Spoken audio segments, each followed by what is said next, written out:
Canali gonfi, campi invasi dall'acqua, alcune strade allagate. Il Veneto orientale è alle prese con la prima forte ondata di maltempo del 2025. Del resto, la stessa Protezione Civile aveva dichiarato allerta gialla per il bacino idrografico Lemene, Livenza e Tagliamento. Nel corso della giornata alcune arterie secondarie sono state chiuse tra Pramaggiore e Gruaro, dove in località Boldara un'auto è rimasta intrappolata dall'acqua con conseguente intervento dei vigili del fuoco. A Meduna di Livenza, nel Trevigiano, il sindaco Pitton è stato tra i primi a prendere provvedimenti già nella tarda mattinata. In questo caso via Runco Sud è una zona limitrofa del paese, però purtroppo soggetta a questo tipo di allagamenti.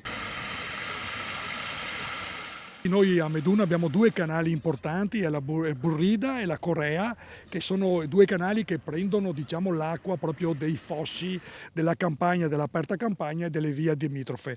Ecco, questa è un po' in difficoltà e quindi abbiamo dovuto operare con l'ordinanza perché può fare effetto acquaplan. In via Runco, oltre al sindaco, polizia locale e residenti, si guarda al cielo ma anche ai fossi. Purtroppo quando che piove tanto così vengono questi problemi qua. Comunque con l'idrora che hanno fatto qua a Meduna ha risolto tanti problemi. Speriamo che il Signore sappia che siamo qua anche noi altri.